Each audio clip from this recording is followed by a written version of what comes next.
Plus Beats. Ama, inabit-bit ko ang mga payo niyong maging matatag palagi sa hamon ng buhay, dumaan sa tamang landas na tinatahak. Aking mahal na magulang, sa aking ama at ina, nagpapasalamat ako sa lahat ng inyong ginawa.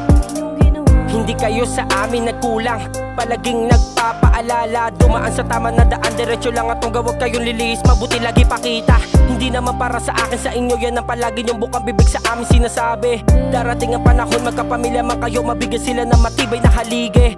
Para kahit mawala man kayo, alam nyo na sa maayos malusugan yung mga anak. Dahil wala kayong ibang yaman ipapamana, kung dito pa rin 3 beses kumain, minsan ay salat. Isusubo nyo na lang, hindi nyo pa magawa, bagkus itatabi nyo para sa amin ipakain. Wala kayong ibang inisip, hindi kapakanan namin kahit kumakalaman sigura o gutumin. Handa nyong itaya ang buhay, sakripisyo, maibigay lang ang gusto namin magkakapatid. Mabilad sa arawan, kumain man ang baho, okay lang basta sa hirap kami ay inyong maitawid. Kung dati di ko maintindihan ang lahat kung bakit nyo nilalayo sa bisyo, aral at tupagin. Hindi naman sama-sama kung may kaibigan, basta yun nakakabuti naman at marunong manalangin. Kasi hindi naman para sa akin, sa inyo yan ang palagi yung bukang bibig sa amin sinasabi. Darating ang panahon, magkapamilya man kayo, mabigyan nyo ng ilaw at matibay sila na haligi. Ama, inabit-bit ko ang mga payo niyong maging matatag palagi sa hamon ng buhay, dumaan sa tamang landas na tinatahak. Ang lahat ng inyong mga payo, dala-dala ko nakatatak na hindi ko malilimutan. Lalo na yung oras, araw, ba taon nyo kung pinagugulan, alagaan. Hindi nyo ko na pinabayaan, kada kakamustahin kayo'y palagi nyo sagot ay ayos lang. Pero ngayon ko lang lahat na nalalaman, sinungaling po kayo dahil tinago nyo sa amin na tunay na hirap nyo na pala na kalagayan namin. Nato naman ako, di ako naging mabuti na anak sa inyo. Pasaway, matigas ang ulo,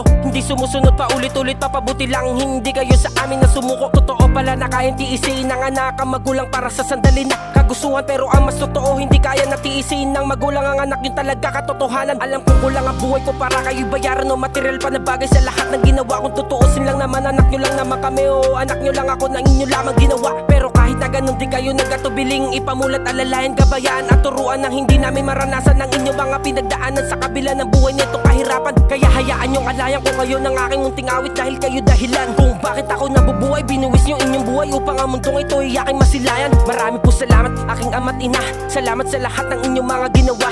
Kayo ang dahilan kung bakit ko nasulat to kata at para ipaalam sa iba na bigyang halaga ang ama't ina. Ama, inabit-bit ko ang mga payo niyong maging matatag palagi sa hamon ng buhay, dumaan sa tamang landas na